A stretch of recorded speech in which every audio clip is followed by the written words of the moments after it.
Good afternoon. My name is Dawn Britt. I am one of the professional practice specialists at the NICU at Children's National Medical Center in Washington, D.C. Today we're going to talk about how to integrate simulation into a NICU residency fellowship program. Here at Children's National, our residency fellowship program is broken up into 4 phases. During those 4 phases, we integrate skill stations, scenarios to make more competent critical thinking nurses. So to begin, let's talk about our different phases. Each phase builds on one another. Phase 1, some of the highlights are developmental, ID starts. We really focus on getting the nurse into the unit to get comfortable with our patients.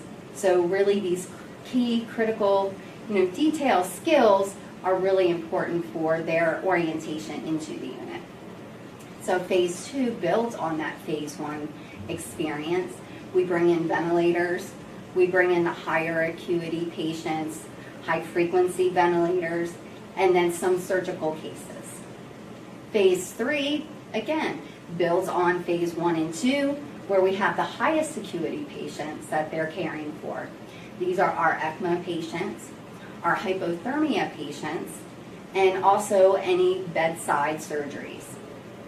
We complete our orientation with a phase 4. This was recently added to our program as a way to close the loop in their education and to continue in their professional development. This is where we offer support, we offer information on high acuity, low volume skills and procedures, and we also use this as an opportunity to review safety events that have happened in the unit so that they're better prepared and understand what it's like to be a nurse here on our unit.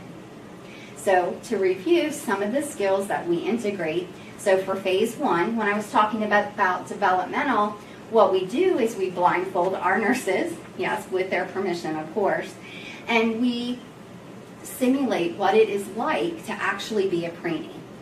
We turn off the lights, we make it nice and cozy, and then all of a sudden we start poking at them, we take their temperature, we may squirt them with a little saline, and we may actually, yell, slam things, just so they have that realism into what it's like to be a preemie. So in phase 2, some of the things that we may focus on are our PICC lines.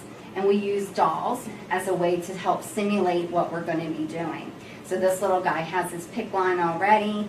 We will review how to do dressing changes, how to do proper line care, and he also has his nice little PIV nice and secure.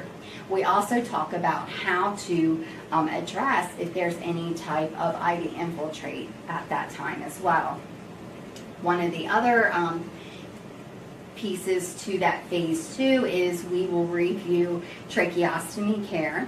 So this little peanut, she has her tracheostomy all ready to go. She has her ties in place, and we go over how to care for that post-op patient with a tracheostomy. And then we also review how to do the tie changes and how to suction properly.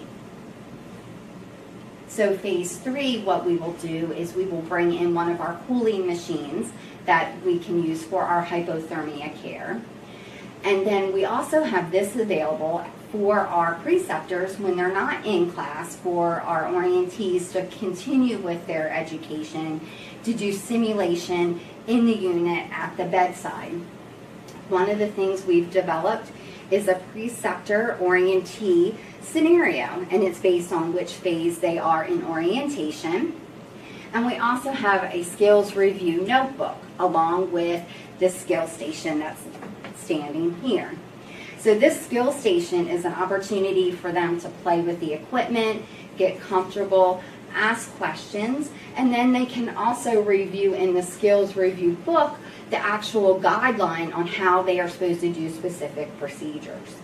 So some of the procedures that are highlighted is our arterial line setup, our G-tube care, tracheostomy care, which we already discussed. We can do medications for intubation and how to do code meds. We can also review chest tubes and we can also review Foley care. During orientation, not only we do skills, but we do scenarios. So we really try to bring that simulation and the real life to the bedside, from the bedside to the classroom. So we will actually have codes run through our interdisciplinary team, and they will go through the codes in all of the phases, with each of the codes being a little bit more of severity. So that is what we do here at Children's National Medical Center to integrate simulation into our nurse residency fellowship program. Thank you and have a nice day.